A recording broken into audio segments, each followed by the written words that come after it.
ٹھہرو ٹھہرو بہت تیز کر دی.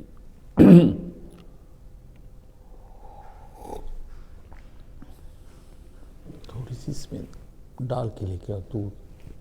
تمہیں میں نے کہا تھا نہ تیز کرنا ہے رنگ، نہ اس کا وہ کرنا ہے.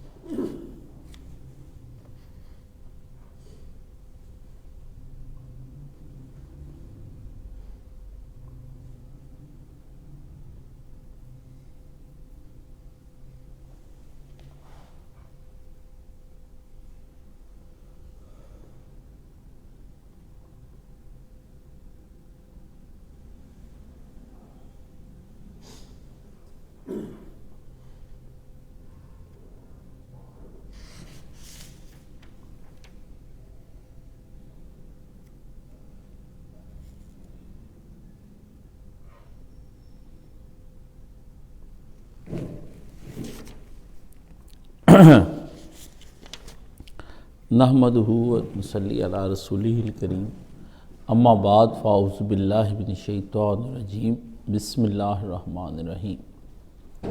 یہ سورہ توبہ ہے اور ہم نے اس کے شروع کرنے سے پہلے آپ کو اس کا کچھ پس منظر بتایا تھا. تو اس سورہ کے اندر غزوہ تبوک کے بارے میں ذکر آیا ہے. تو غزوہ تبوک کا میں نے آپ کو بتایا کہ تبوک جو ہے یہ بالکل شام کے قریب چلا جاتا ہے علاقہ، اور یہ عیسائی بادشاہ کے ماتحت تھا. تو وہاں پر نبی علیہ السلام کے سفیر کو بھی قتل کر دیا گیا اور آپ کے 15 ساتھیوں کو بھی شہید کر دیا گیا. اس پر نبی علیہ السلام نے وہاں پر ایک گروپ بھیجا صحابہ کرام کا، اور ان کو کہا کہ وہ جائیں. 3 صحابہ ان میں سے بڑے اہم ہیں، اور ان میں حضرت زید بن حارثہ اور حضرت جعفر ابن طیار ہیں. تو یہ وہاں پر گئے. تو وہاں پر جا کے غزوہ تبوک سے پہلے ایک جنگ موتا بھی ہوئی ہے.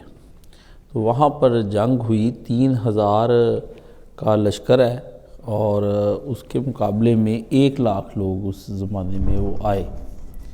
تو نبی علیہ السلام نے یہ 1 لاکھ کے لشکر نے تو وہاں بھاگ گیا، اور غزوہ موتا میں جو ہے تقریباً 3000 مسلمان جو تھے، انہوں نے بڑی بہادری کے ساتھ جنگ لڑی.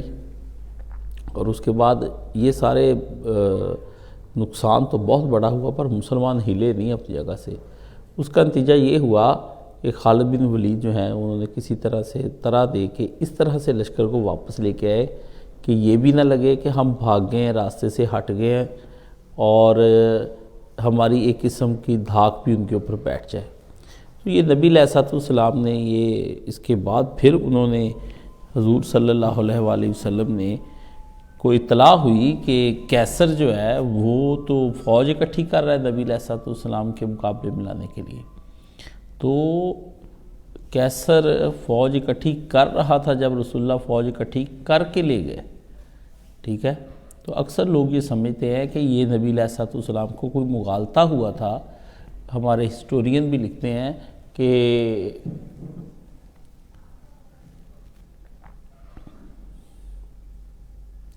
یہ اطلاع ہی غلط تھی کہ کیسر جنگ کے لیے آ رہا ہے. یہ بات ہی غلط ہے، یہ بات غلط ہے. نہیں، ایسا نہیں. کیسر نے جب دیکھا کہ نبی تو پہنچ ہی گئے ہیں لے کے، تو اس نے پھر جو فوج اکٹھی کرتے کرتے وہ رک گیا، اور وہ 2-3 لاکھ فوج اکٹھی کر رہا تھا. اس نے کہا 3000 1 لاکھ کے مقابلے میں، اب 2-3 لاکھ کے مقابلے میں 30,000 لوگ آ گئے، یعنی کئی گنا زیادہ. تو یہ کریں گے کیا؟ تو وہ جنگ نہیں لڑی اس نے. تو اس پہ پھر آپ بالآخر نبی علیہ السلام یہاں سے آپ نے کی اس جنگ کے اندر 22 سال کی یہ محنت تھی. تو نبی علیہ السلام نے اس موقع پر بڑے بڑے صحابہ کرام نے حضور علیہ السلام کے سامنے اپنا پیسے کا ڈھیر لگا دیا، اور وہ جتنی بھی آتی ہیں کہ آدھا مال دے دیا، کسی نے پورا دے دیا، کسی نے رقمیں پیش کی، اور کوئی سواریاں لے کے آ گئے، کوئی اسلحہ لے کے آ گئے. یعنی یہ جنگ نہیں تھی، ایمان اور نفاق کے درمیان میں ایک ترازو بن کے رہ گئی تھی. تو اللہ کے پیارے نبی صلی اللہ علیہ وآلہ وسلم نے اس موقع پر جو موقع تھا، اس موقع پر باری باری ایک ایک اونٹ پر کئی آدمی سوار ہوتے تھے، اور پھر اس پر یہ ہے کہ پیدل سفر، پھر گرمی کی شدت، پھر پانی کی قلت۔ تو نبی علیہ الصلوۃ والسلام کے اس جہادی لشکر کے لیے بہت مصائب تھے، مگر صحابہ کرام نے آگے بڑھ کر یہ سوچا کہ کچھ بھی ہو برکیف ہم اس کو اب ختم کریں گے، ان کفار کے ساتھ جنگ لڑ کے۔ تو یہ نبی علیہ الصلوۃ والسلام کو ایک ایسی فتح ملی جو بغیر جنگ کے تھی۔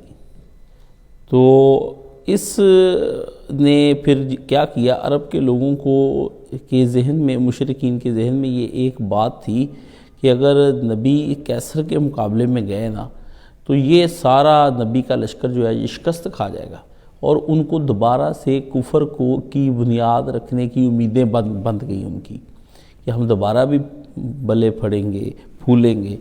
تو اس پر نبی علیہ الصلوۃ والسلام کے اس اقدام کے بعد اب جو جاہلیت تھی اس کی آس ٹوٹ گئی اور کمر ٹوٹ گئی، کہ اب وہ جو منافقین کے بھی، جو آپ یہ دیکھیں اس جنگ کے اندر منافقین بھی گئے تھے۔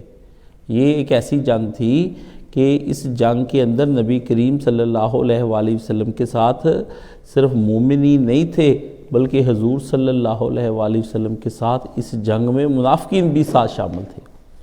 ایسی عجیب جنگ تھی، اور عجیب جنگ یہ اس حوالے سے بھی تھی کہ نبی پاک صلی اللہ علیہ وآلہ وسلم کے ساتھ منافقین تو چلے گئے، مگر صحابہ جو بہت زیادہ رسول اللہ سے محبت کرتے تھے وہ رہ گئے۔ عجیب ہی جنگ یہ تھی۔ تو اس وجہ سے اس کے اوپر نبی علیہ الصلوۃ والسلام نے اب پھر اس پر جو جاہلیت اور شرک جو تھا وہ اب ثابت قدم نہیں رہ گیا تھا، اب یہ انقلاب آگے بڑھا تھا اصلاحی۔ اور اب یہاں پر اس کو ہم تھوڑے سے سمجھتے ہیں کہ اس کے بعد پھر ہوا یہ، اس صورت کے اندر جو باتیں جن سے ہمیں تعرض ہوگا، جسے ہمیں جا کے سمجھنا ہوگا، وہ سمجھنے کی چیز ہے، بڑی خاصے کی چیز ہے اس میں، کہ اس صورت کے اندر جو چیزیں ڈسکشن کی گئی ہیں کہ نبی علیہ الصلوۃ والسلام کے دور میں، اس زمانے میں سارا عرب جو تھا وہ تقریباً رسول اللہ کے کنٹرول میں آ گیا تھا۔ تو اب کچھ پالیسیاں واضح کرنی چاہیے تھی نبی علیہ الصلوۃ والسلام کو نا، کہ اب ہمارے ماتحت یہ علاقہ آ گیا ہے، ہمیں کیا کرنا چاہیے۔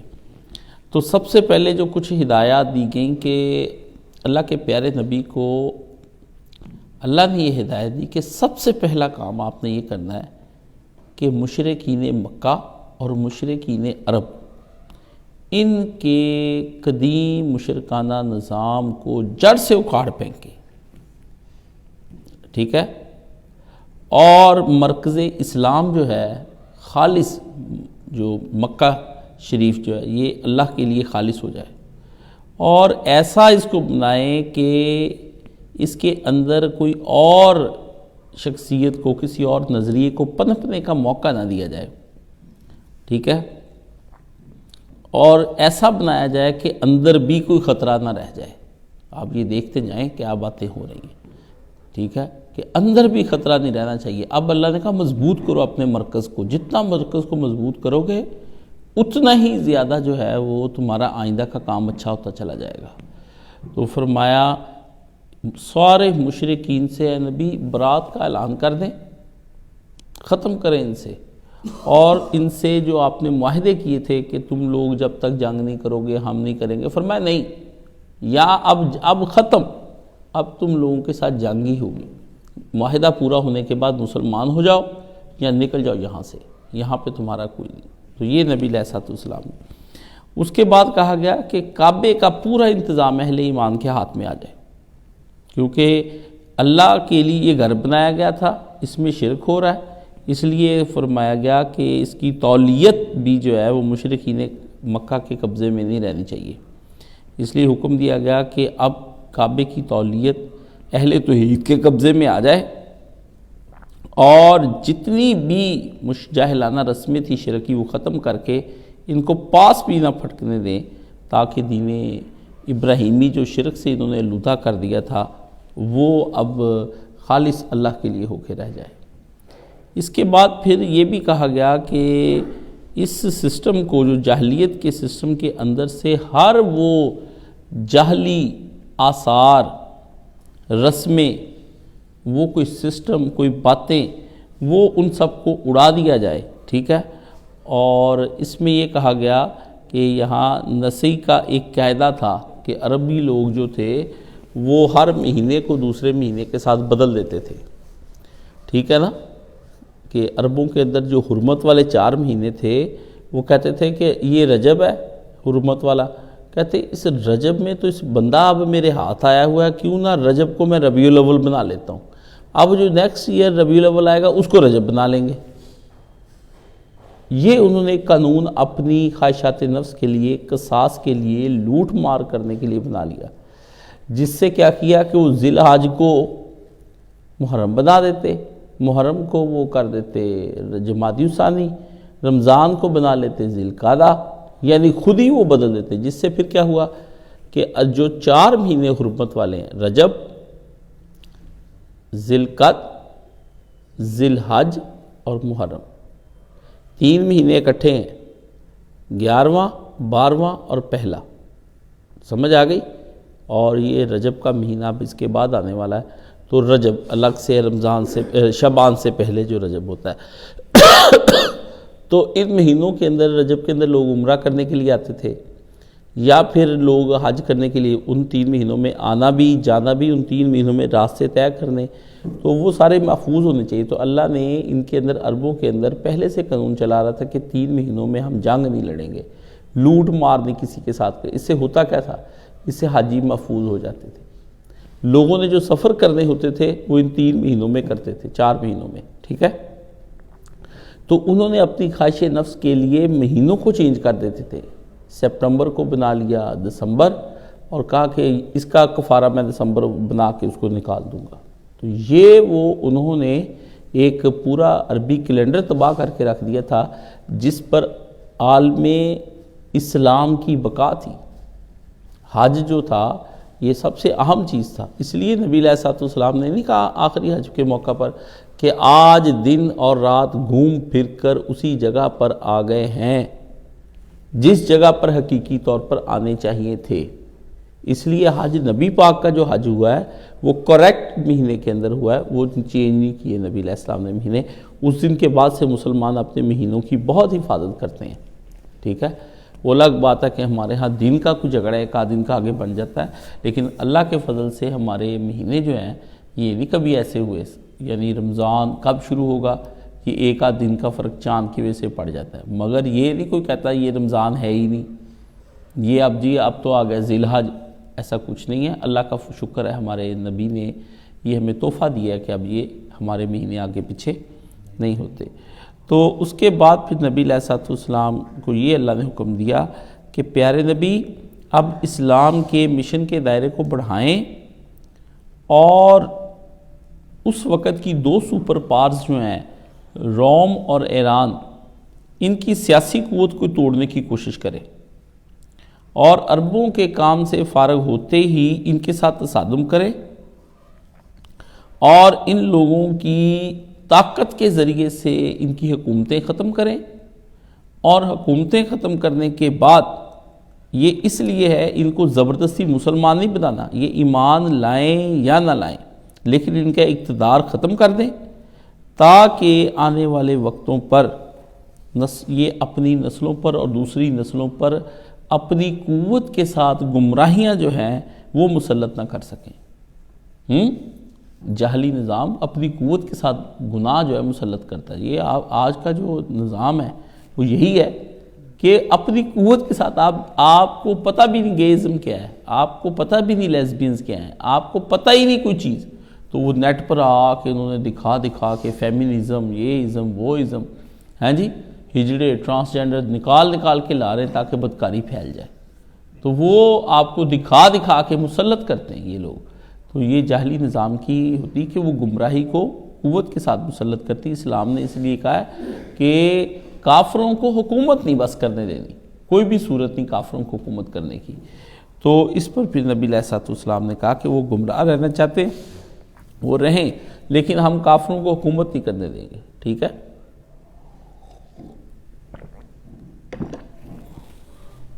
اس کے بعد آ گیا منافقین کا مسئلہ۔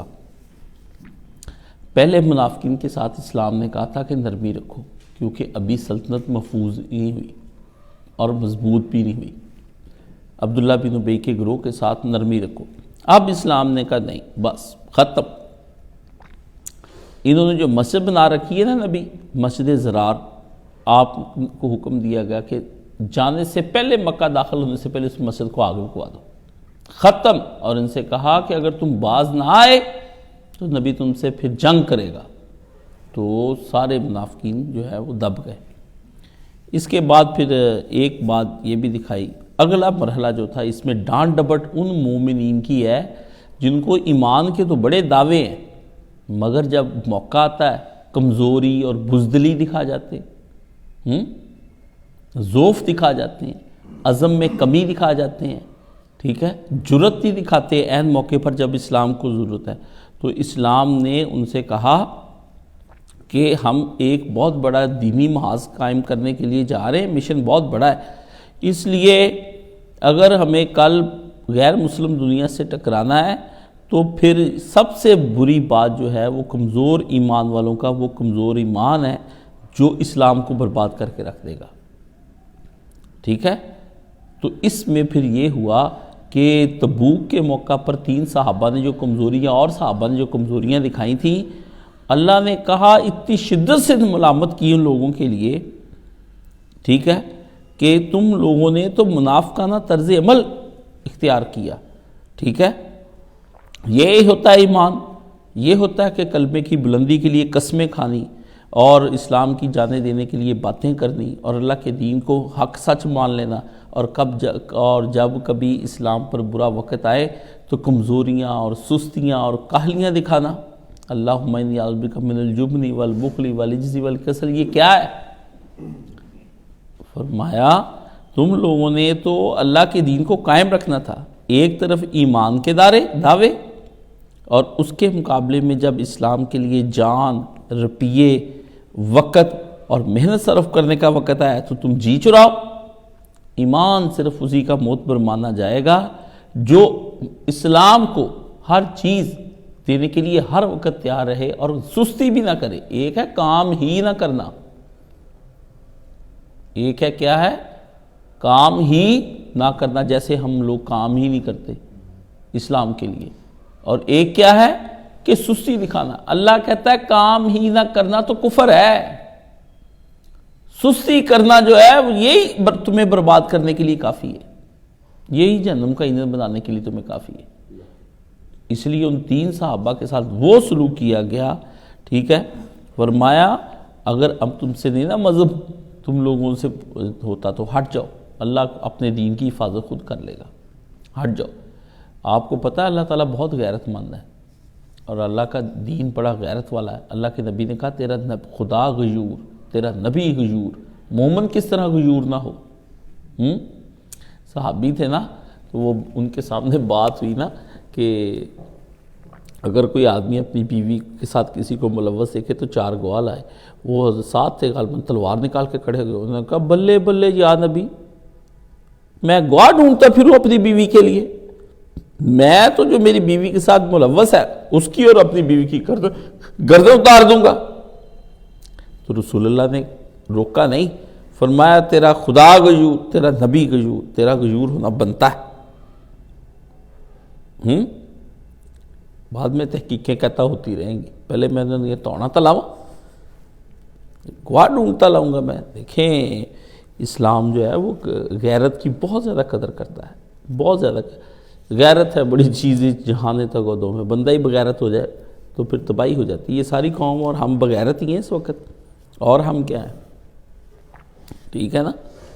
تو یہ اللہ تعالیٰ نے اس سورہ کے اندر جو تبوک کی تفصیلات میں نے پچھلی دفعہ بتائی تھی، آپ اس کو جا کے پچھلی دفعہ کی چیزوں کو سنیں، کتنا ایمان افروز وہ خطبہ تھا پچھلی دفعہ کا، ٹھیک ہے نا۔ تو اس میں میں نے تفصیلات بتائی تھی کہ موتا میں کیا ہوا اور پھر تبوک میں کیا ہوا. دونوں جنگیں، ایک جنگ جو ہے تبوک بعد میں ہوئی، یہ موتا کی جنگ کا بدلہ لینے کے لیے اللہ کے نبی کو خود جانا پڑا جہاد کے لیے. پھر یہ بہت دردناک غزوہ تبوک جو ہے نا، یہ اس وقت مسلمانوں کو تبوک اور احزاب دو جنگیں اکٹھی ہو گئی ہیں، تبوک اور احزاب اس وقت جو لڑی جا رہی ہیں نا، دو جنگیں. تو یہ دور جو ہے نا، یہ سورہ انفال اور سورہ توبہ پڑھنے کا ہے. یہ دور پورا قرآن مجید پڑھنے کا نہیں ہے، یہ دور اہل ایمان کو وہ پڑھنے کا. یہ سارا اس وقت ہم سارے، یہ آپ جتنے مسلمان ہیں، یہ جو آج نہیں آئے درس سننے کے لیے، یہ وہی ہیں، تبوک والے ہیں، پیچھے رہ جانے والے لوگ. تو دین کے لیے کام نہ کرنے والے لوگ، نہ چندہ، نہ پیسہ، نہ مال، نہ جان، نہ اولاد. آپ نے کہ ہجرت کرنے ہیں ویسے ہی مر جائے سارے، ٹھیک ہے. تو انہوں نے جانا ہے دین کے لیے کام کرنے کے لیے. یہاں جہاد نہیں کیا تھا، صرف جہاد پہ لیٹ ہو گئے. رسول اللہ نے 50 دن منہ نہیں لگایا ان بندوں کو، سمجھ گئے. ناراض ہونا بنتا ہے لیڈر کا، امام کا، پیشوا کا، ناراض ہونا بنتا ہے لوگوں سے. اب میں ناراض ہوتا ہوں تو وہ نا، مجھے ایک ساتھی کہہ رہے تھے کہ میرے گھر والے کہتے ہیں کاشف بھائی تو بہت زیادہ سخت ہے. یہ اللہ کا نبی قرآن مجید میں سخت نہیں ہے. مولانا اسحاق صاحب اتنے سخت نہیں تھے. بھئی وہ مولانا اسحاق صاحب مجھ سے بھی زیادہ سخت تھے. آپ کو کبھی ان سے افسوس ہے؟ صحبت ہی نہیں ہوئی، آپ کبھی جا کے بیٹھے ہی نہیں. یہ میری تو پھر کوئی شہری حوالے سے کوئی نرمی ہے. مولانا کی تو روڈنیس ہی اتنی تھی کہ جب وہ کسی سے ناراض ہوتے تھے تو بڑا زبردست قسم کا ناراض ہوتے تھے، ٹھیک ہے. ان کی ریکارڈنگ نہیں ہے نا اس طرح کی، تو اس وجہ سے میری سختی جو ہے وہ اسی طرح کی ہے. وہ کہتے تھے دیکھو، یہ اس دور میں بھی لوگ بہت کم درس قرآن سننے کے لیے آتے تھے، سوئے رہتے تھے اپنے گھروں کے اندر اور وہ نہیں آتے تھے، اور اس بات پہ نالہ ہوتے تھے کہ تم لوگ آتے نہیں ہو اور بیٹھتے نہیں ہو اور سیکھتے نہیں ہو. تو برکیف یہ ایک سورہ ہے، اور یہ میں اس سورہ کو اس لیے بھی پڑھتا رہتا ہوں کہ اگر کسی آدمی نے چیک کرنا ہے نا کہ وہ جنت میں جائے گا یا دوزخ میں جائے گا، تو اس سورت کو پڑھ لیا کرے، انشاءاللہ اس کو خود بخود پتہ چل جائے گا. پھر اگلی دفعہ اگر اس نے اپنی کوئی کمی پوری کر لی تو پھر پڑھے اس کو، تو وہ پھر گراف اوپر جائے گا. پھر اگر گراف نیچے یا وہیں پہ کھڑا، پھر وہ دوزخ میں جائے گا. اگر وہ اس کے ایمان میں ترقی ہو رہی ہے نا سورت کے پڑھنے کے بعد، وہ سستیاں ختم کر رہا ہے، کاہلیاں ختم کر رہا ہے، وہ آگے بڑھ رہا ہے، جرت دکھا رہا ہے، عزم بلند کر رہا ہے، گرمی اس کے جسم میں آتی ہے، دماغ میں گرمی آتی ہے، اسلام کے بارے میں غیرت آتی، تو سمجھ لیں گراف اوپر جا رہا ہے، ایمان بڑھ رہا ہے، اوپر جا رہا ہے. اگر وہ وہیں پہ کھڑا ہے، نیچے آ رہا ہے، وہی اس کی دن صبح گزرتی ہے جام کے ساتھ اور رات گزرتی ہے دل آرام کے ساتھ. عاقبت کی خبر خدا جانے، اب تو گزرتی ہے ہماری آرام کے ساتھ. تو یہ جو بادشاہ تھا نا، اس کی محبوبہ تھی دل آرام، ٹھیک ہے. تو یہ اورنگزیب کے بعد جو بادشاہ ہوا ہے، تو صبح وہ اٹھتے شراب پیتا تھا، سب سے پہلے اٹھ کے تو شراب کا پیالہ لاؤ، مجھے شراب چاہیے. سو کے اٹھا تو اس کو منہ دلائے بغیر ہی شراب پلا دیتے. رات کو پھر اس کی محبوبہ آ جاتی تھی دل آرام، تو وہ دل آرام کے ساتھ پھر ساری رات کو. تو پھر اس وقت شاعر نے کہا، اس وقت کے مظلوم شاعر، کہ صبح گزرتی ہے جام کے ساتھ، رات گزرتی ہے دل آرام کے ساتھ، عاقبت کی خبر خدا جانے، اب تو گزرتی ہے آرام کے ساتھ.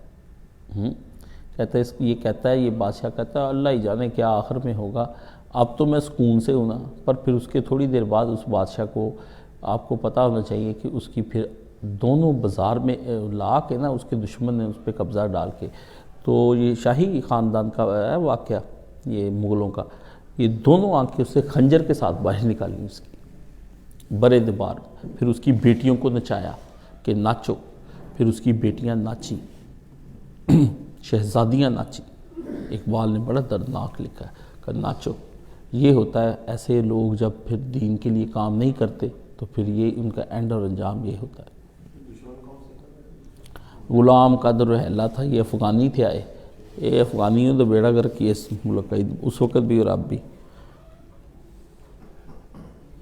نہ ان کا کوئی دین ہے، نہ ان کا ایمان ہے. یہ افغانی جو ہے نا، دیکھنے میں آپ کو غیرت مند لگتے ہیں، طالبان ہیں، فلانے ہیں، اپنے ملک کے اندر کا نظام تو سیٹ کر لے، ادھر ان سے ہوتا نہیں، ٹھیک ہے.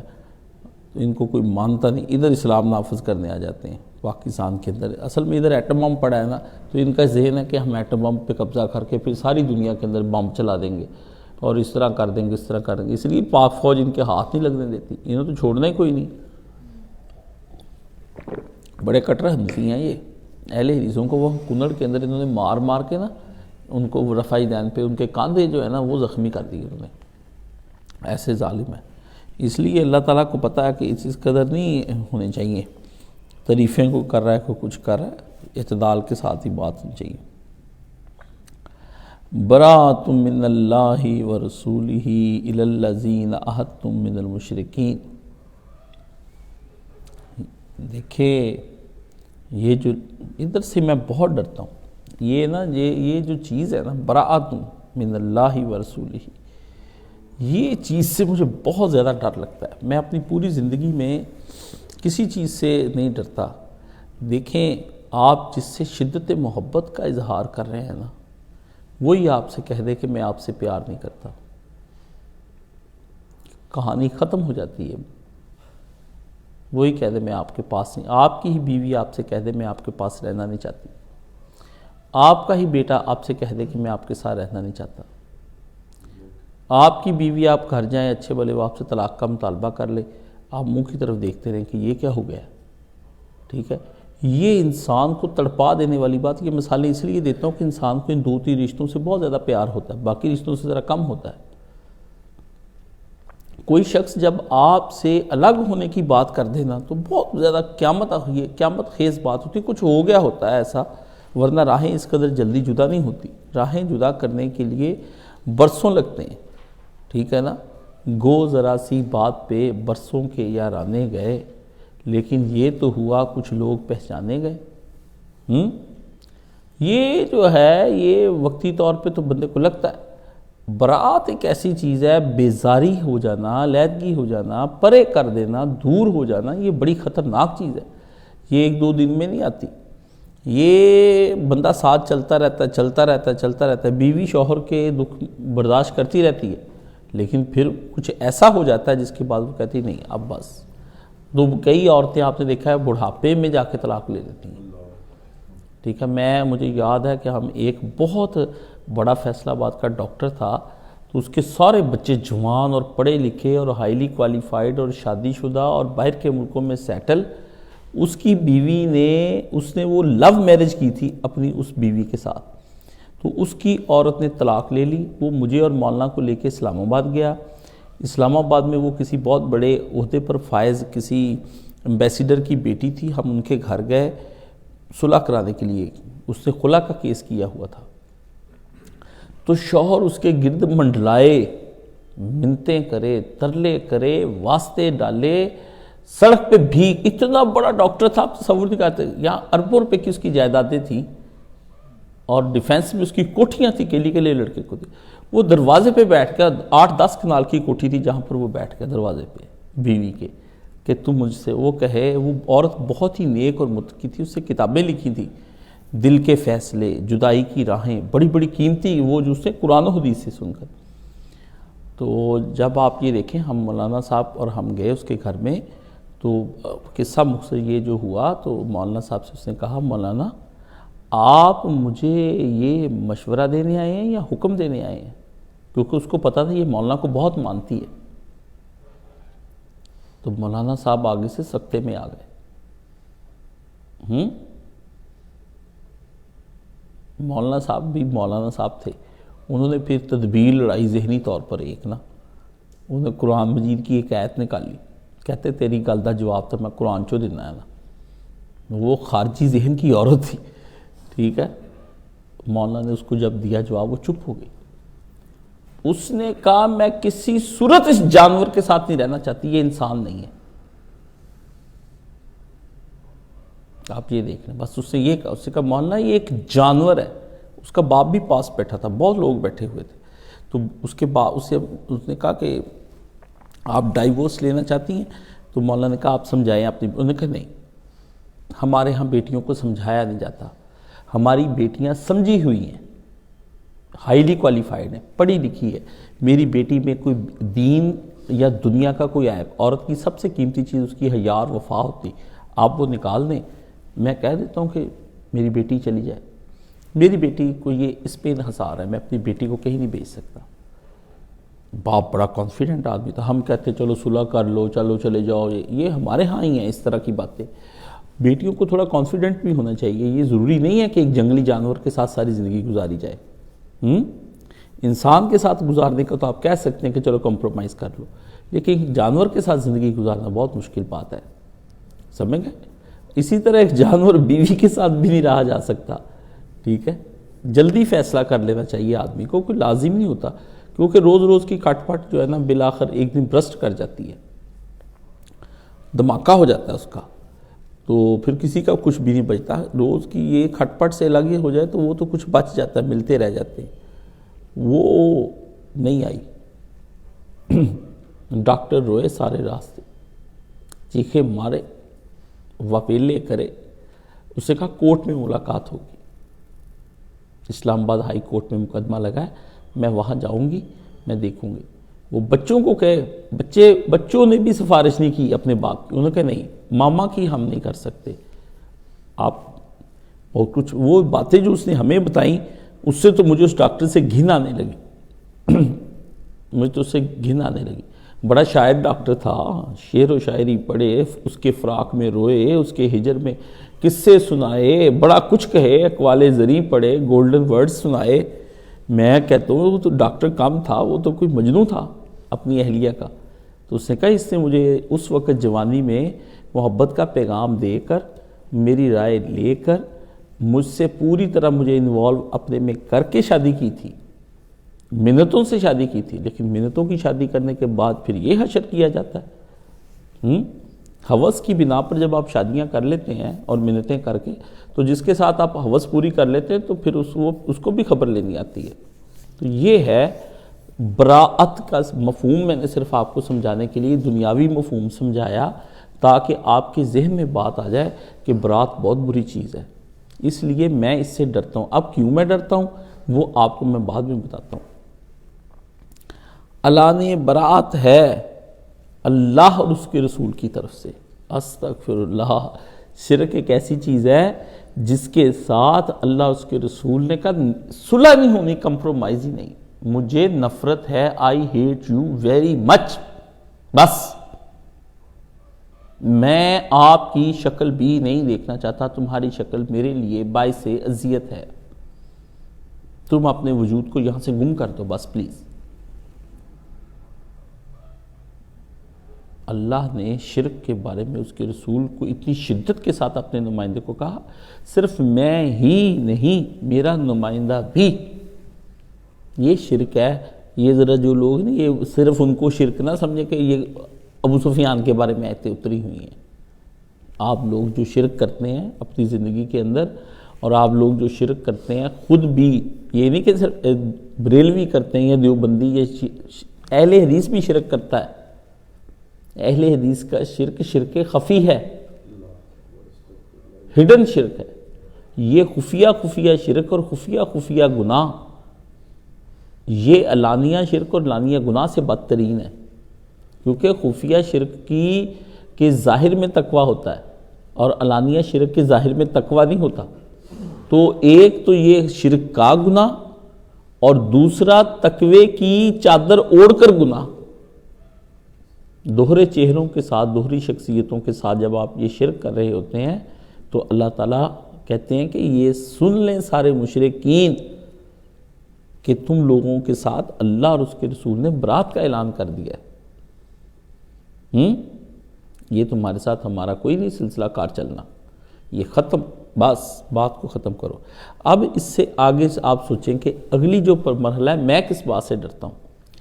میں اس بات سے ڈرتا ہوں کہ یہ بات یہاں پر اللہ اور اس کے رسول کہہ رہے ہیں، اور حشر کے دن نبی علیہ الصلوۃ والسلام حوض کوثر پر کھڑے ہوں گے، ادھر سے امتی بھی اور صحابی بھی، دونوں، یعنی حضور کے دور کے حضور پر ایمان لانے والے بھی آ رہے ہوں گے اور امتی بھی آ رہے ہوں گے۔ صحابہ کو تو شکلوں سے نبی پاک پہچان لیں گے، اور امتیوں کو نبی علیہ الصلوۃ والسلام ان کے وضو کے جو اعضاء ہیں یہ چمک رہے ہوں گے، یعنی نیک ہوں گے، برے نہیں ہوں گے۔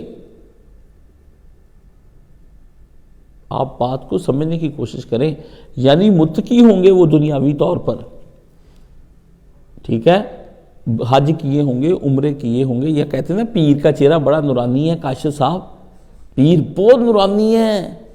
آپ نے شوف بابے کو بھی نہیں دیکھا, کیا چمکتا چہرہ, پرسنالٹی ہے, کیا ڈیشنگ ہے.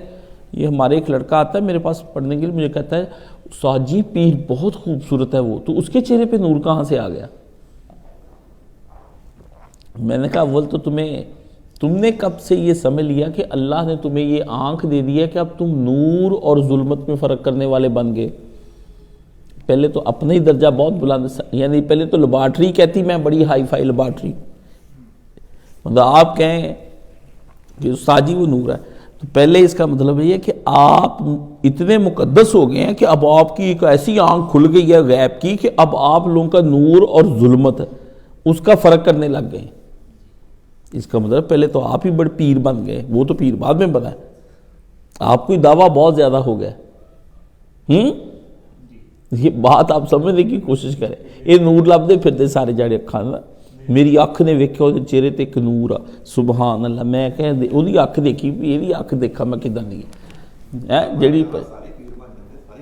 ہاں جی پہلے سارے ہی جی نور ہے. کسی شخص کے چمکتی چمڑی نور نہیں ہوتی. اس طرح تو بلال حبشی کے اوپر نور ہی نہ ہو. اتنے کالے وہاں پر آتے ہیں بیت اللہ شریف میں, آپ وہاں پر جائیں اور آپ جہاں کے وہاں پہ دیکھیں تو یقین جانیں بعض طبیعت ہے نا, چونکہ ہم اس ماحول کے عادی نہیں ہیں, ہم نے کبھی کالے دیکھے نہیں ایسے. ہمارے ہاں کالے ہے پر کسی رنگ ڈھنگ کے ہے, وہ بے ڈھنگے کالے ہیں. اللہ نے جان بوجھ کر ایسے بنائے, لمبے لمبے قد چوڑے سے, اور اوپر سے انہوں نے عورتوں والے پرنٹڈ پھولوں والے کپڑے پہنے ہوتے ہیں, نیلے پیلے ہرے گلابی. تو وہ نا پھر ایک عجیب سی مخلوق لگتے ہیں. سفید جنہوں نے پہنے ہوتے ہیں وہ تو پھر تھوڑے ڈیفرنٹ ہوتے, تو گھن سی آتی ہے. تو میری طبع کے اندر تھوڑی سی آئی, تو اللہ تعالیٰ نے مجھے پہلے حج پہ ہی میں تھوڑا سا ہلا ان کو دیکھ کر نا کہ یہ کیا کر رہے ہیں. کچھ ان کی حرکات و سکنات, وہ گندے بڑے ہوتے ہیں, ان کے پاس کھڑے ہو جائیں اسمیل بہت زیادہ آتی, کیونکہ وہ کچے پکے گوشت قیمے شیمے یہ وہ کھاتے ہیں وہ سارے. لیکن جب میں نے نماز پڑھی, میرے ساتھ ایک کالے نے نماز پڑھی, اس نے اتنی اللہ کی محبت میں ڈوب کر نماز پڑھی. جس قسم کی حقارت سے میں نے اس کو دیکھا تھا نا, اس قسم کی حقارت کو 1,00,000 سے ضرب دے کے مجھے اپنا آپ حقیر نظر آنے لگ گیا. میں نے کہا تو اس سے بھی, یہ تو دیکھنے میں حقیر ہے نا, تو اصل میں حقیقی طور پر حقیر ہے. اللہ نے تجھے تیری اوقات دکھائی بس کاشف علی. اس دن کے بعد میں نے پھر کسی کالے کے ساتھ نفرت نہیں کی. ان کی عورتیں آتی ہیں, وہ لگتا ہے کہ بدماش قسم کی عورتیں, میں نے ان پہ بھی کوئی بات کی, اس کے بعد بند کر دی.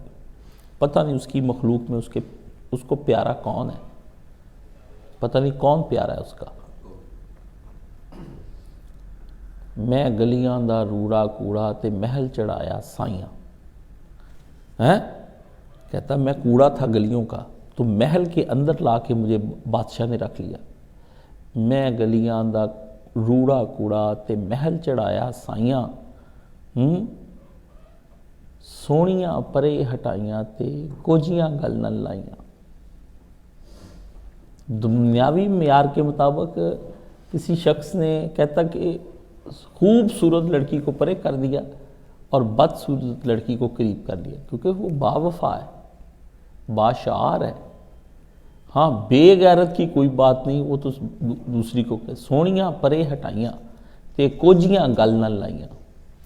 برے آدمی کو گلے لگانا جو ہے وہ بظاہر دیکھنے میں یہ بہت مشکل ہوتا ہے. کالے بچے کا منہ چومنا بڑا عجیب سا ہے, گورے کو تو دیکھتے کتنا پیارا ہے. میں تو اللہ کے فضل سے مجھ میں آپ گورے کالے کا کوئی نہیں ہے, بیٹا بیٹی کا کوئی نہیں ہے. اللہ نے مجھے نا پہلے یہ عادتیں بری تھیں مجھ میں, لیکن پھر اللہ تعالیٰ نے نا مجھے آہستہ آہستہ وقت کے ساتھ ساتھ اللہ پاک نے میرے دل کو صاف کر دیا ہوا ہے. اب میرے ذہن میں سوٹڈ بوٹڈ کپڑے جوتے یہ چیزیں اثر نہیں رکھتی. پہلے تھیں کسی زمانے میں، یہ نہیں کہ نہیں تھی، مجھ میں نہیں تھی اور میں شروع سے ہی مادرزاد ولی پیدا ہوا ہوں، نہیں، میں بھی ایسا ہی تھا۔ پھر میں نے اللہ سے مانگ مانگ کر غور و فکر کے ساتھ کہ یا اللہ یہ ایوب سے مجھے پاک کر دے، میری آنکھ میں نور بھر اور حق بھر دے کہ میں نور کی آنکھ سے دیکھوں اور حق کی آنکھ سے دیکھوں، تو پھر مجھے یہ پھر اللہ تعالیٰ نے یہ اب حقارت اللہ کی فضل سے میرے قلب میں کسی کی قسم کی بھی نہیں ہے، الا ایک حقارت کفر کے کہ یہ لوگ ہمیں مارتے ہیں، وہ بھی وہ حربی کافر کے خلاف ہوں میں جو جنگ پر آمادہ ہو کے ہمارا قتل کرنے کے لیے آتے ہیں، ان کے ساتھ میری حقارت ہے، ائمۃ الکفر کے ساتھ میری حقارت ہے، میری عام کافروں کے ساتھ کوئی حقارت نہیں ہے۔ وہ تو کسی وقت بھی شریف و نفس لوگ مسلمان ہو جائیں تو وہ ہم سے کئی گنا زیادہ، ایک ہی جس نے کر دیا قصہ تمام، وہ تو چھلانگ لگائیں گے جنت میں جائیں گے۔ تو فرمایا اللہ کے نبی نے کہ میں اپنے ان امتیوں اور صحابہ کو دیکھوں گا اور ان کی دیکھتے ہی میرے ان کے درمیان پردہ ہو جائے گا، میں پوچھوں گا یا اللہ یہ تو مجھ سے ملنے والے تھے، میرے اپنے تھے، تو بتایا جائے گا کہ نہیں، انہوں نے آپ کے بعد بہت سی بدعات نکال لی، محدثات اصل میں کہ نئی نئی چیزیں نکال لی۔ وہ بدعات کا مطلب صرف دینی بدعات نہیں، اپنی شادی کی زندگی کی رسومات، اپنے پاس آس پاس یہ طرح طرح کی ساری چیزیں جو ہم اپنے بچوں کی خوشیوں کے لیے، اپنی خوشیوں کے لیے رسومات نکال لی طرح طرح کی، اور ان میں سیاسی نظریے بھی ہیں کہ آپ نے جمہوریت کو اپنا لیا خلافت کو چھوڑ کر، ٹھیک ہے نا، تو یہ دنیا کی، تو فرمایا ان لوگوں کے تو اللہ کے رب نے ادھر بھی جو لفظ آیا ہے وہ یہی ہے جس کا معنی یہ ہے اور یہ اس کا معنی ہے، سحقن سحقن، دور ہو جائیں مجھ سے، دور ہو جائیں۔ ہاں، انہوں نے میرے بعد جو کچھ تیار کیا اپنے لیے اس کی بنا پر دور ہو جائیں۔ تو یہاں بھی اللہ نے دور کر دیے اور نبی نے کہا دور ہو جائیں۔ یہاں کیا کہا؟ برات من اللہ و رسولہ، اللہ اور اس کا رسول ان سے منہ پھیر لیا ہے، برات کا اعلان کرتے ہیں ان مشرکین سے جن سے تم نے معاہدے کیے تھے۔ نبی علیہ الصلوۃ والسلام نے 9 ہجری میں جب نبی علیہ الصلوۃ والسلام نے حضرت ابوبکر صدیق کو حج کے لیے امیر بنا کر بھیجا کہ آپ پہلے جاؤ، وہ اس لیے نبی علیہ السلام نے بھیجا کہ رسول اللہ خود نہیں جانا چاہتے تھے وہاں پر، کیونکہ وہاں مشرکین حج کر رہے تھے، تو اور اللہ کے نبی نے پسند ہی نہیں کیا مشرکین کے ساتھ حج کرنے کے۔ آپ یہ دیکھ لیں کہ بعض کام رسول اللہ نے اپنے صحابہ سے کرا لیے۔ ہمارے مولانا صاحب کہتے تھے تو ہی کہہ دیں کاش، ٹھیک ہے نا، وہ مجھے آگے کر دیتے تھے، میں چپ کر کے پھر کہہ دیتا، میں ذرا بولڈ تھا، میں لتھی چڑی تو کسی کی ہوتی تھی کہ یہ مجھ سے لڑے گا جھگڑے گا، میں کہتا نہیں بولے گا، بولے جو مولانا کو تو آزاد کراؤں گا، کیونکہ یہ بھی ایک اچھے شاگرد کی علامت ہے کہ وہ اپنے استاد کو قید سے نجات دلائے۔ وہ استاد جی جس سے نہیں بات کرنا چاہتے تھے وہ کہتے تھے کاشف بھائی ہورا دی گال سننا، اس کا مطلب یہی ہوتا ہے اس کو لے جاؤ میری جان چھڑاؤ، تو وہ میں بھائی جان کو لے جاتا تھا کسی جگہ پہ سمجھانے کی غرض سے۔ تو اللہ کے نبی نے کہا کہ جائیں وہ حج میں جا کر اس اہم معاملے کا اعلان کر دیں کہ آپ جا کر حضرت علی کو بھی ساتھ بھیجا کہ یہ مشرک جو ہیں 4 باتوں کا اعلان کریں وہاں پر جائے۔ ایک ان میں سے آپ نے کہا تھا کہ ان کو بتا دے دنیا میں کہ جنت میں کوئی شخص ایسا نہیں داخل ہوگا جو دین اسلام کو قبول کرنے سے انکار کرتا ہے، یعنی کافر جنت میں نہیں جائے گا۔ پھر اس کے بعد نبی علیہ السلام نے کہا اس سال کے بعد کوئی بھی مشرک حج کرنے کے لیے اب نہ آئے، بس بند، اسلامی ریاست نے بند کر دیا ان کے لیے، یہ ان کا اپنا حج۔ وہ دیکھیں کافر بھی حج کرتے تھے، اب آپ کو میں چلو کہہ دیتا ہوں کیا فائدہ، کہہ ہی دینا چاہیے، پھر رکھ لی بات، پھر میرے دل میں رہ جائے گی، پھر وہ مجھے کڑوں گا میں۔ اس کا مطلب آپ لوگ بھی جو حج کرنے جاتے ہیں آپ اپنے آپ کو مسلمان سمجھتے ہیں نا، پتہ نہیں آپ اللہ کے ہاں کافر ہی لکھے ہوئے ہوں، اتنے مون سے نہ جایا کریں، سمجھ گئے نا۔ جو جاتا ہے کہتا ہے میں جا رہا ہوں، میں نبی لو جی پائے ہو رہی حج کر کے آئے ہیں، وہ کافر بھی حج ہی کر کے آئے تھے، سمجھ گئے۔ یہ نہیں سمجھنا، کافر نماز بھی پڑھتے تھے، اللہ کی راہ میں مال بھی دیتے تھے، صدقات بھی، زنا سے بھی بچتے تھے، جھوٹ سے بھی بچتے تھے، چوریاں بھی نہیں کرتے تھے، بڑے بڑے شریف النفس کافر تھے، پر جہنم میں جائیں گے۔ ٹھیک ہے، بریلوی بھائی پوچھتے ہیں یہ جی وہ تو کافر نماز ہی پڑھتے تھے. ہم نے کہا یہ آپ کا خیال ہے, وہ تو حج بھی کرتے تھے, یہ تو قرآن سے ثابت ہے, ٹھیک ہے نا. باقی چیزیں مولانا سرفراز صفدر نے لکھی ہیں اپنی کتاب کے اندر حقیقت توحید کے اندر نا, تو وہ گلدستہ توحید اس کے اندر لینے چاہیے. تو فرمایا کوئی مشرک حج کے لیے نہیں آئے گا. تیسری بات, کعبے کے گرد کوئی بندہ بھی ننگا طواف نہیں کرے گا. اس زمانے میں لوگ ننگے طواف کرتے تھے. ان کا کہنا تھا کہ ہم جن کپڑوں کے ساتھ زنا شراب کرتے ہیں انہی کے ساتھ ہم حج کریں. سارے نہیں ننگے ہو کر کرتے تھے. کچھ امیر آدمی جو تھے وہ کہتے تھے جو قریش کے پاس کپڑے ہوتے ہیں یہ تقوی والے کپڑے ہوتے ہیں, متقی لوگ ہیں, تو وہ قریش کو پیسے دے کے احرام لے لیتے تھے. جن کے پاس نہیں ہوتے تھے پیسے وہ کہتے تھے پھر ننگے کر لینے, وہ ننگے کر لیتے. یہ پیچھے حکمتیں سمجھنی چاہیے آپ کو کہ یہ نہ کل کو کہیں کہ سارے ہی ننگے ہو کے اکٹھے طواف کرتے تھے. یہ بیوقوفی ہوتی ہے, ٹھیک ہے نا. اس سے پھر آپ کو کل کوئی کافر سے واسطہ پڑ جائے پھر آپ کیا جواب دیں گے؟ آپ انہیں کہیں نہیں ایسا نہیں ہے, وہ کیوں کرتے تھے ننگے ہو کے, تو سوال شروع کر دیں اس سے. تھوڑی دیر کے بعد آپ کو پتہ چل جائے اس کے پاس کوئی معلومات نہیں ہے, یہ ایسے ہی بکواس کر رہا ہے اور اپنا مسئلہ حل کرنے کی کوشش کر رہا ہے, کوئی حقیقت بیان نہیں کر رہا. بعض لوگ حقیقت ہی بیان کر رہے ہوتے ہیں لیکن مسئلہ اپنا حل کر رہے ہوتے ہیں, سمجھ گئے؟ تو اس بات کو توڑنے کے لیے اس کے ساتھ کراس کویشننگ کی جائے گی. اور جن لوگوں کے ساتھ اللہ رسول کا معاہدہ باقی ہے تو ان لوگوں کو جب تک وہ معاہدہ خود نہیں توڑ دیتے اتنی دیر تک ہم بھی ان کے ساتھ معاہدہ توڑیں گے, ٹھیک ہے. ہمارے اللہ نے ان سے کہا تھا کہ اتنی دیر کا معاہدہ, مطلب نبی علیہ السلام نے کہا کہ آپ لوگ حج اگلے سال کرنے نہیں آئیں گے. لمٹ تو ختم ہو گئی نا حج کی. مکہ میں رہنے کی جو اجازت ہم نے آپ کو دی کہ آپ 4 مہینے یا اتنے دن یا اتنے سال آپ لوگ کریں گے, ایک معاہدہ لکھ دیا ہے تاکہ ان کو ہجرت کرنے میں آسانی ہو جائے, یہ چلے جائیں یہاں سے نا, لوٹ مار کچھ نہیں کی جائے گی. تو جب تک یہ معاہدہ ان کے ساتھ ہمارا ہے یہ نہ توڑیں ہم بھی نہیں توڑیں گے. لیکن اگر انہوں نے توڑا کوئی سازش بنا کے کہ رہ لو وقتی طور پر معاہدے کے تحت, اندر کرو سازش کر کے پھر مسلمانوں پہ کر دو حملہ, پھر انہوں نے کہا, اللہ کے نبی نے کہا پھر جان جون کسی کی نہیں بچنی, اڑا دینے سارے پھر ہم نے. کوئی سمجھ آ رہی ہے کہ 4 چیزیں ان سے کی گئیں. تو پہلا حج جو ہے فتح مکہ کے بعد 8ویں میں ہوا ہے قدیم طریقے پر, پھر 9 ہجری کو ہوا دوسرا حج, مسلمانوں نے اپنے طریقے پر کیا اور مشرکین نے اپنے طریقے پر کیا.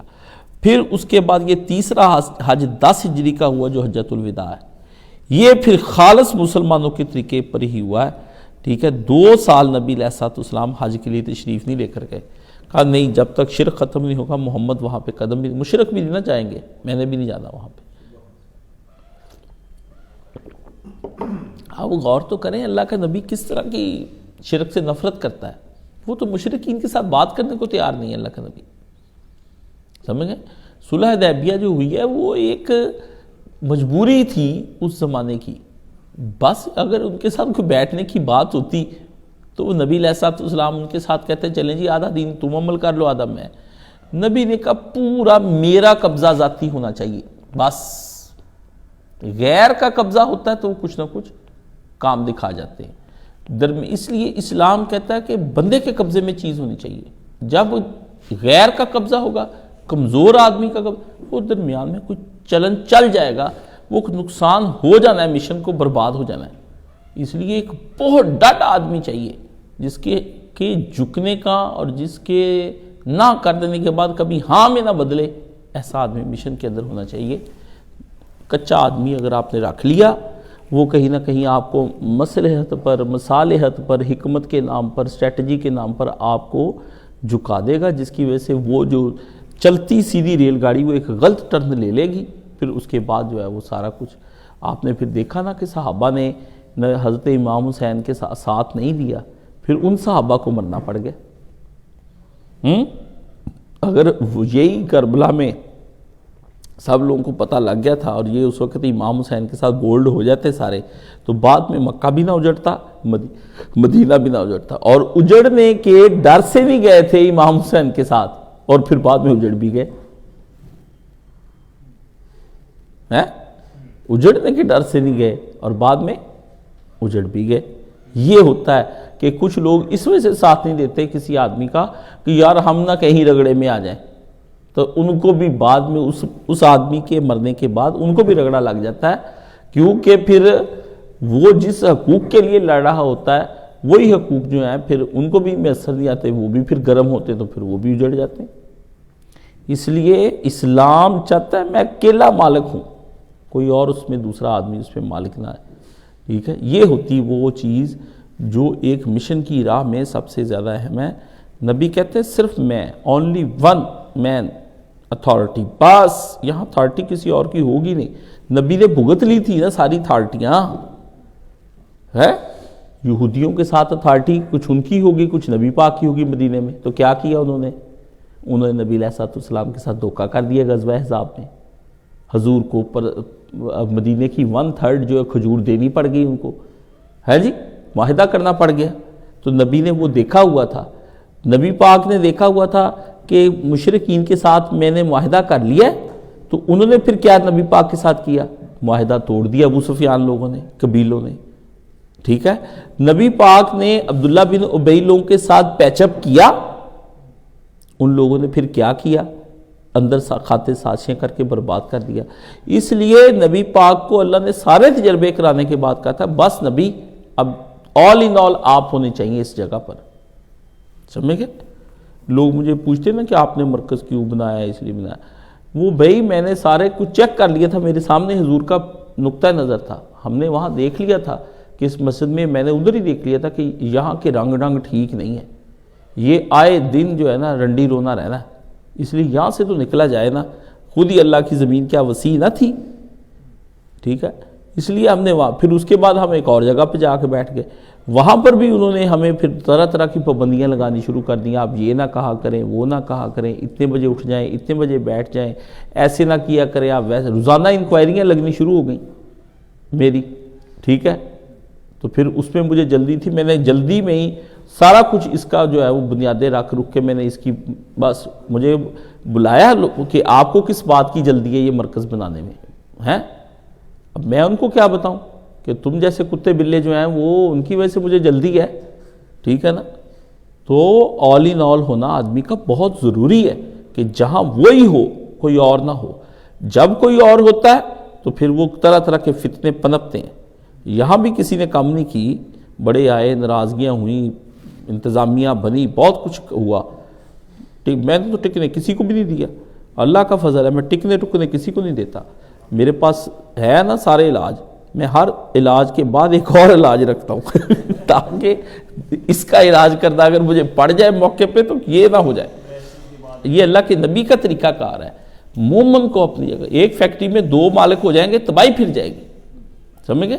ایک فرم کے 2 کمانڈمنٹ کرنے والے ہو جائیں گے تباہی پھر جائے گی، ایک گھر میں 2 اتھارٹیاں ہو جائیں گی تباہی پھر جائے گی۔ ایک اتھارٹی، باپ کی اتھارٹی رکھو، بڑے بھائی کی اتھارٹی رکھو، سب کو اس کا ڈراوا ہونا چاہیے، سمجھ گئے؟ ایک ہی کافی ہوتی، اللہ بھی ایک، نیچے مومن بھی ایک، سمجھ گئے؟ تو اللہ کے نبی نے کہا میں نے حج نہیں کرنے کے لیے جانا، دیکھ لیں 2 سال نبی نے حج نہیں کیا، کیا نبی پاک کے پاس استطاعت نہیں تھی جانے آنے کی؟ حج میں تو یہی ہے نا کہ آنے جانے کا سفر ہونا چاہیے، زیادہ راہ ہونا چاہیے، گھر والوں کے لیے ہونا چاہیے اور وہاں کا رہنے کا ہونا چاہیے، لیکن نبی نے کہا نا فلی اتھارٹی قائم کر کے پھر نبی صلی اللہ علیہ وسلم بڑے باعزت طریقے سے وہاں پر آپ گئے، ٹھیک ہے، بڑا پروکار طریقہ اپنایا۔ پھر نبی نے کہا میرے گرد صرف توحید کے پروانے ہونے چاہیے، کہ صحابی کہتے ہیں جب رسول اللہ جائیں نا راستے میں تو حج کا منظر ہو، تو بڑی پیاری بات کہی انہوں نے، کہتے ادھر دیکھیں رسول اللہ تو دور تک حضور کے صحابی، دائیں دیکھیں رسول اللہ دور تک صحابی، بائیں دیکھیں دور تک، تو حضور پاک جب کہیں سے گزرے نا تو اچانک نا پہاڑی سے یہ 200-400 آدمی 500 آدمی کٹھے ہو کے مل کے ترانہ پڑھتے آ رہے، لبیک اللہم لبیک۔ نشہ ہوتا ہے، پھر ایک محبت تو ہوتی ہے نا نبی کو، تو پھر مزہ آئے، وہ آ کے گروپ شامل ہوں، یدخلون فی دین اللہ افواجا، اس طرح حج کیا ہے نبی پاک نے۔ آیت کو سمجھنا بہت ضروری ہے۔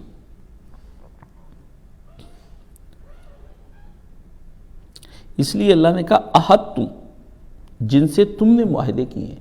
تو قرآن مجید معاہدے کو بہت زیادہ جو ہے وہ اہمیت دیتا ہے۔ قرآن کہتا ہے جس قوم کے ساتھ آپ کا معاہدہ ہو جائے، پھر آپ اس کا معاہدہ اگر آپ جنگ لڑنا چاہتے ہیں تو اس کا معاہدہ اس کے منہ پر دے ماریں، اور اسے جنگ کرنے کے لیے ساز و سامان اکٹھا کرنے کا موقع بھی دیں، اور جنگ علیہ اعلان کریں، اور اللہ کے پھر بھروسے پہ جنگ کریں، انشاءاللہ فتح تمہاری ہوگی۔ اللہ نے کہا دھوکہ دے کے اللہ کے نبی نے کہا، اللہ نے کہا کہ نہیں، دھوکہ مومن دھوکہ نہیں دیا کرتا، مومن چکر نہیں دیتا، مومن فراڈیا نہیں ہوتا، ٹھیک ہے نا، یہ نہیں ہو سکتا کسی صورت کے مومن جو کسی۔ اس لیے اللہ کے نبی علیہ السلام نے ان سے کہا کہ تم لوگوں کے ساتھ جو ہے یہ معاہدہ کی کارروائی میں ہم جنگی کارروائی نہیں کریں گے، لیکن اگر تم نے جنگی کارروائی شروع کر دی، خود خیانت کے مرتکب ہوئے، تو پھر یہ ہم نے اعلان کر دیا ہے کہ پھر عہد و پیمان ختم، اسلام کے خلاف سازشیں کرنے والے جو ہیں ان کو پھر ہم اڑا دیں گے، ٹھیک ہے نا۔ یہ اس زمانے میں ایک بنی کنانہ تھے اور ایک بنی زمرہ، یہ دو قبیلے اس طرح کے تھے، دو تین، جن کا یہ ذہن تھا کہ ہم اس طرح سے جنگ لڑیں گے۔ تو اللہ تعالیٰ کے نبی نے ان سے کہا کہ یہ لوگ جو ہیں یہ اب ختم ان کے ساتھ، تو اب ان کے ساتھ جنگ ختم ہو جائے گی، ہم نے معاہدہ جو ہے ان سے علیحدگی ہم نے اختیار کر لی ہے، ٹھیک ہے۔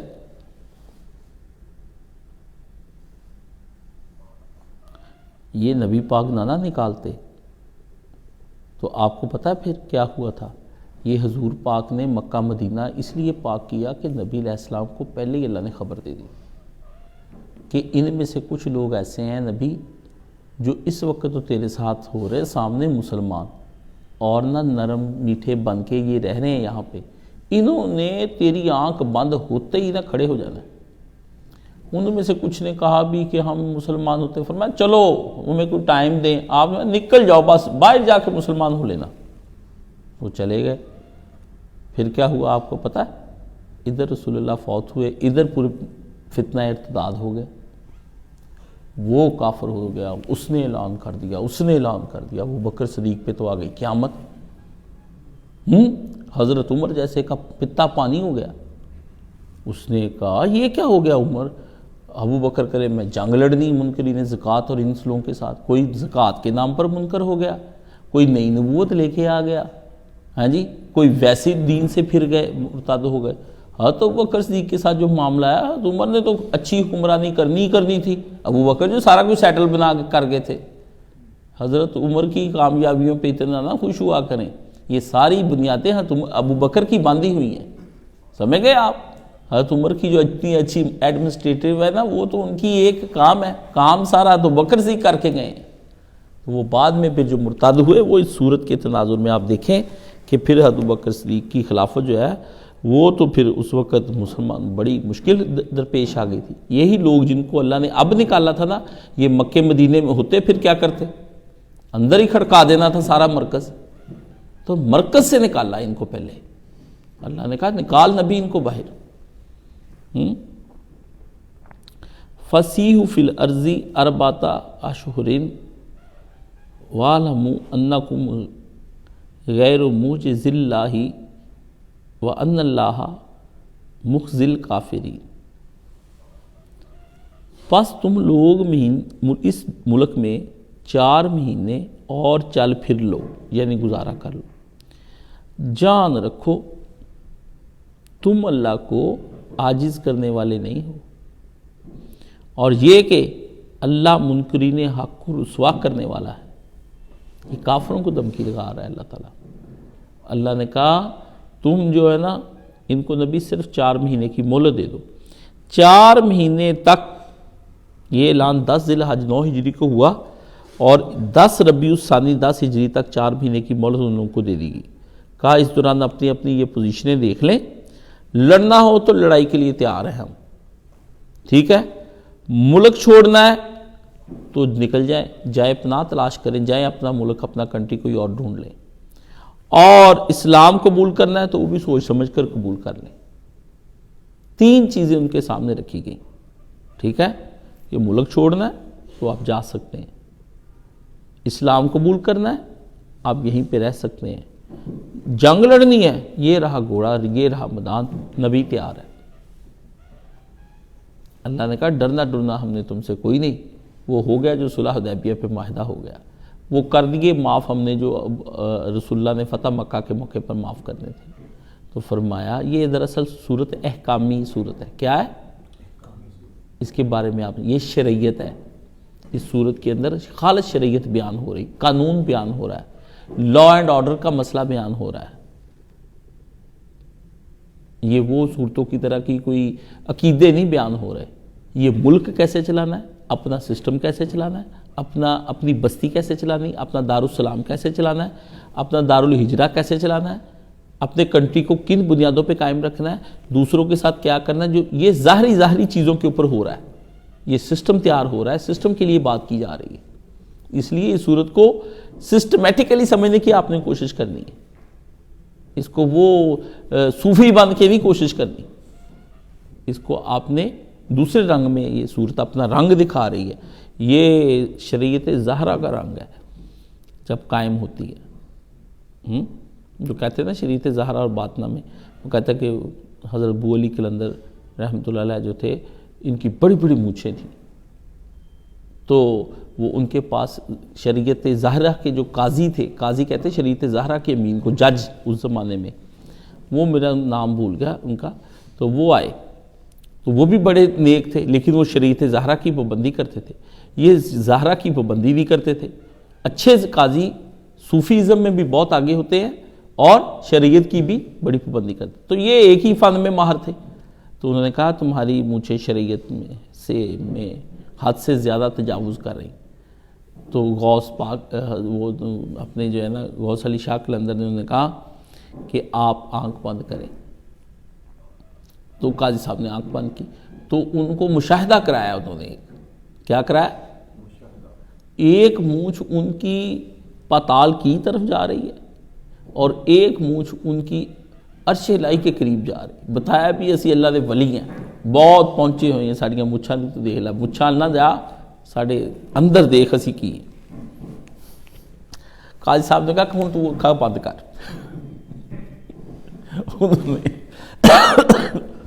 انہوں نے آنکھیں بند کی، انہوں نے کہا جب دیکھا تو ایک کینچی ہے، وہ پتال سے آگے گزر گئی ہے، وہ عرش الہی سے بھی آگے گزر گئی۔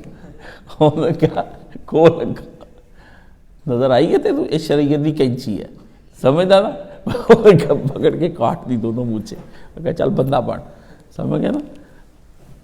صوفی ایڈا تو رہندا تو ایڈا پہنچا ہے۔ شریعت زہرا جو مرضی ہے، شریعت زہرا شریعت باطنہ پر غالب رہتی ہے، کیونکہ دنیا میں اس دنیا میں معیار شریعت ظاہر آئے بس، یہ نہیں تینوں کی پتہ اسی کینوں سجدہ کر رہے، اسی کرتا اللہ دورے آگے بت رکھا ہے اور بابے کی قبر ہے۔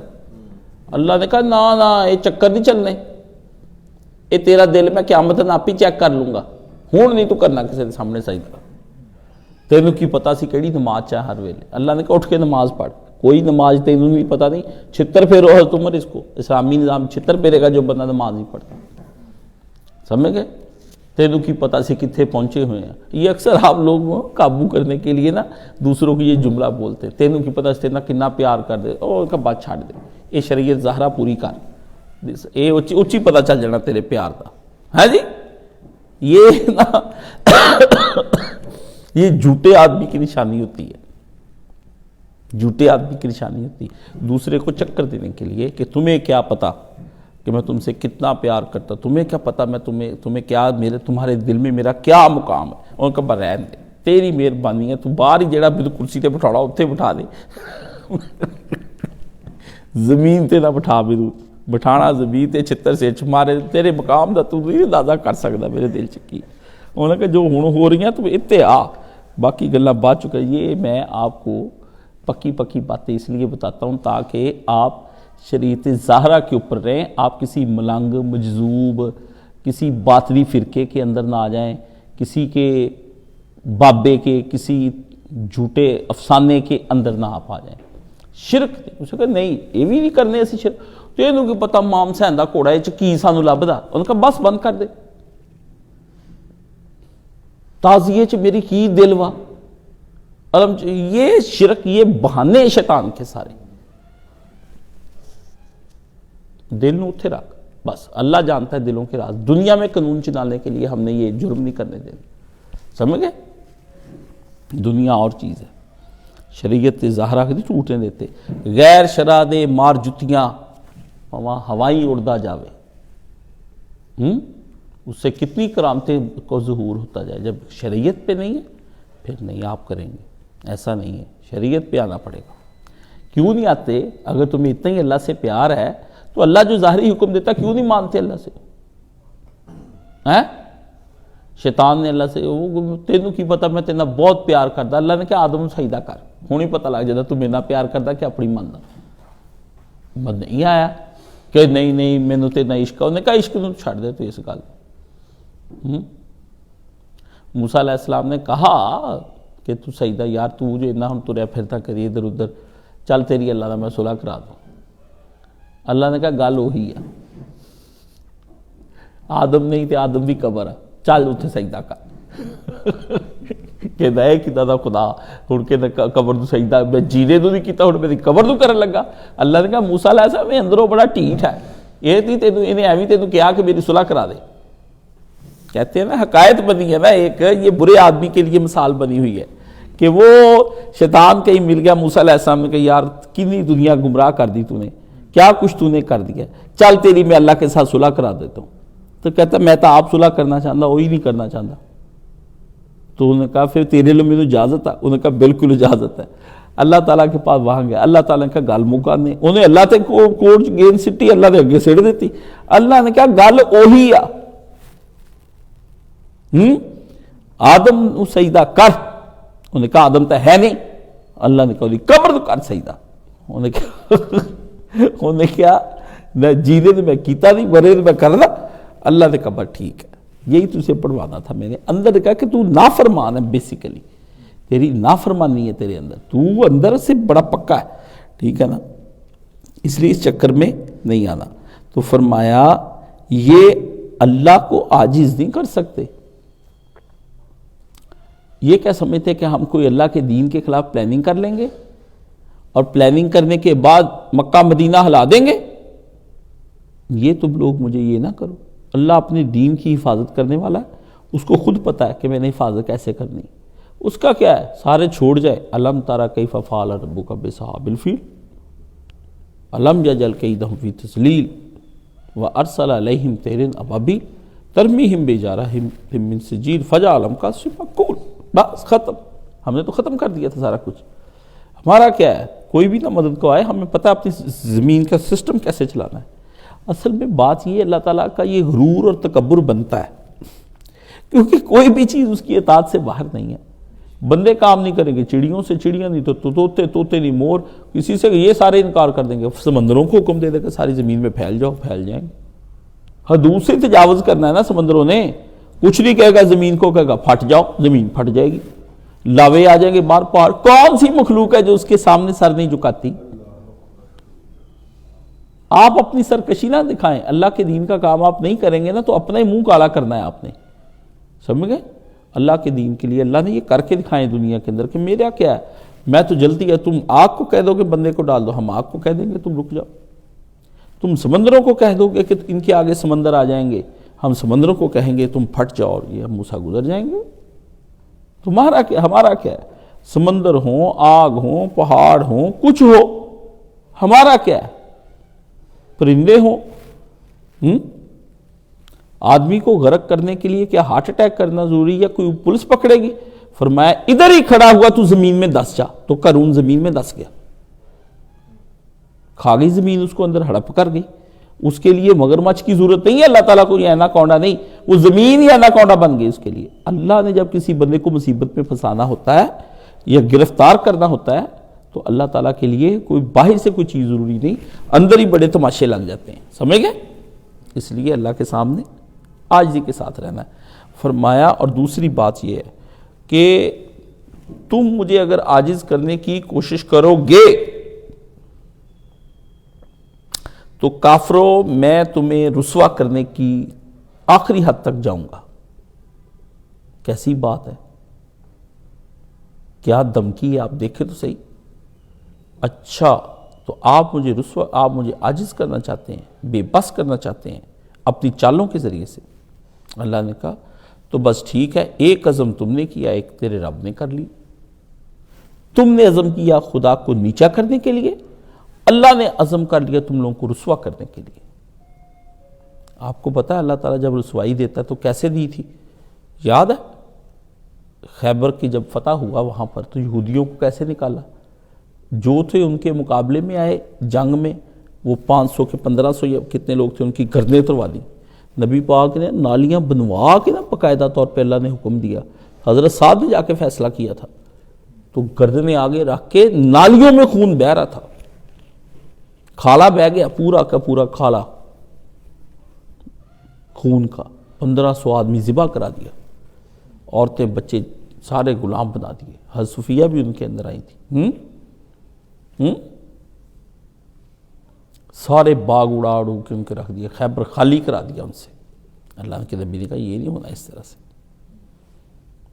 تو یہ حشر دیکھ چکے تھے کافر، یہودی یار تھے نا ان کے، اللہ نے ذرا روشن کیا۔ اللہ نے کہا نبی کے دن گئے جب نبی مظلوم ہوتا تھا، پتھر کھاتا تھا، اب تو پتھر تم کو کھانے پڑیں گے۔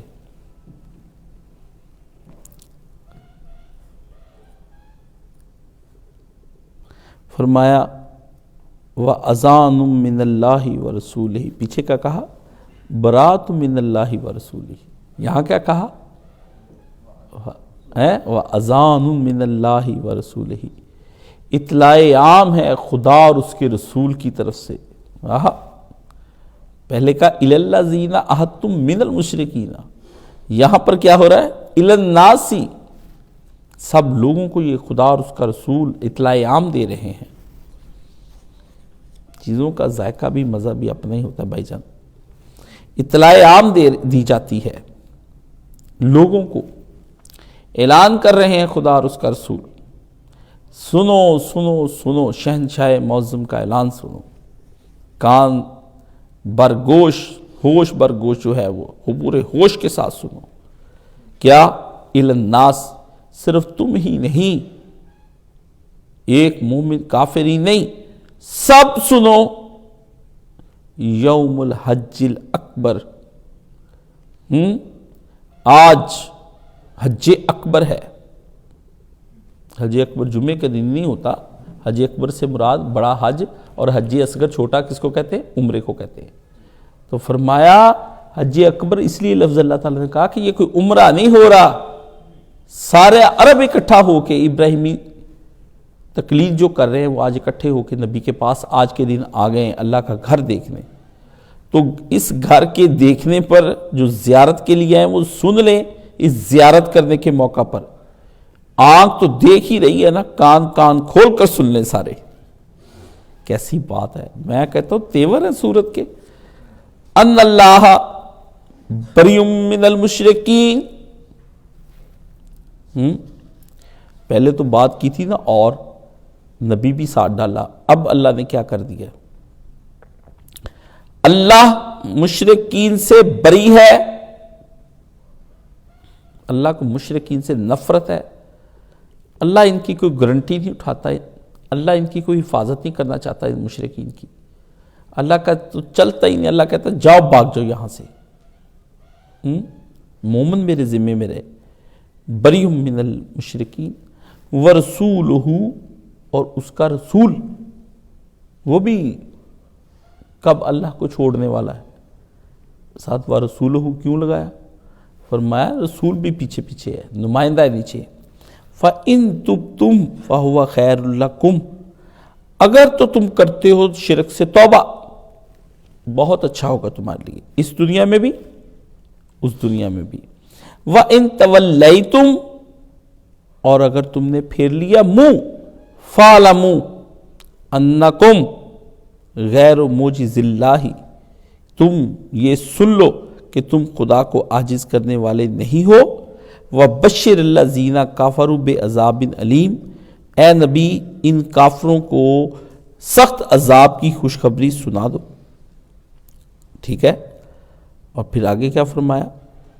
آگے جو ہے وہ اسی کے بارے میں فرماتا ہے اللہ تعالیٰ اِلَى الَّذِينَ عَاهَدتُّم مِّنَ الْمُشْرِكِينَ، سوائے مشرکین سے جنہوں نے تم سے معاہدے بھی کیے، اپنا حق پورا کرنے میں تمہارے ساتھ کوئی کمی نہیں کی، نہ تمہارے خلاف کسی کی مدد کی، تو ایسے لوگوں کے ساتھ تم بھی مدت معاہدہ تک وفا کرو، کیونکہ اللہ متقیوں کو ہی پسند کرتا ہے۔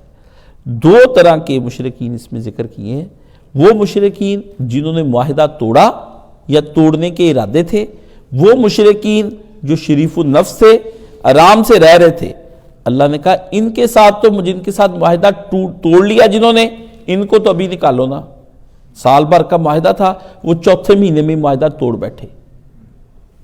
اور اللہ کیسا بریک فرق کرنے والا ہے، فرمایا پر ان کے ساتھ ہم زیادتی نہیں کریں گے جنہوں نے ہمارے ساتھ معاہدہ نہیں توڑا، ان کے ساتھ ہماری کوئی زیادتی نہیں۔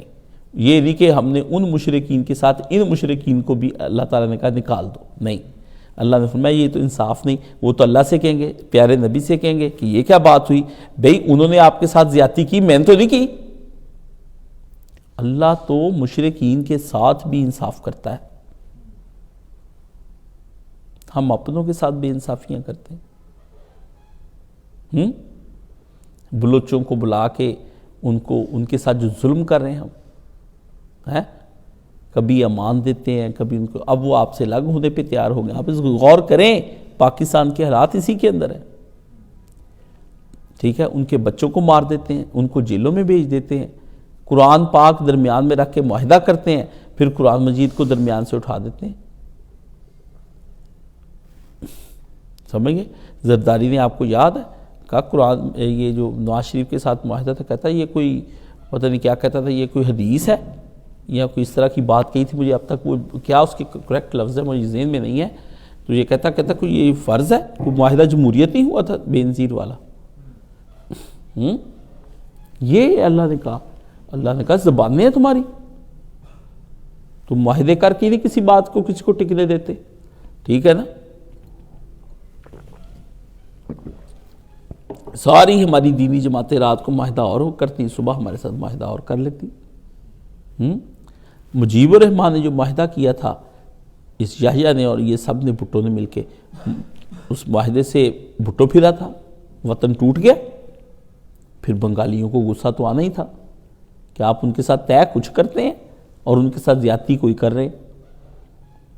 اس لیے فرمایا جان جاتی جائے نقصان ہوتا ہو جائے، معاہدے نہیں پھرنے چاہیے۔ یہ ایک ایسی چیز ہوتی ہے جو وقتی طور پہ تو بندے کو بہت بڑا نقصان دیتی ہے، مطلب آپ کسی کاروبار کے اندر بھی آپ کا نقصان ہو گیا، لیکن یہ چیز جو ہے آپ کو آخرت میں بچا لیتی ہے، آپ کی ساکھ بچا لیتی ہے۔ جب آپ کی ساکھ بچ جاتی ہے، پھر آپ جو ہے وہ اپنی اس ساکھ کے ساتھ جو ہے آپ پھر چلتے ہیں، کام کرتے ہیں، سمجھ گئے؟ تو اللہ نے کہا مومن کی زبان بچنی چاہیے،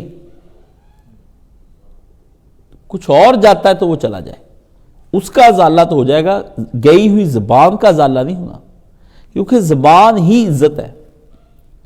تو یہ اللہ نے کیوں کہا، یہ آپ کیوں کہا یہ بات؟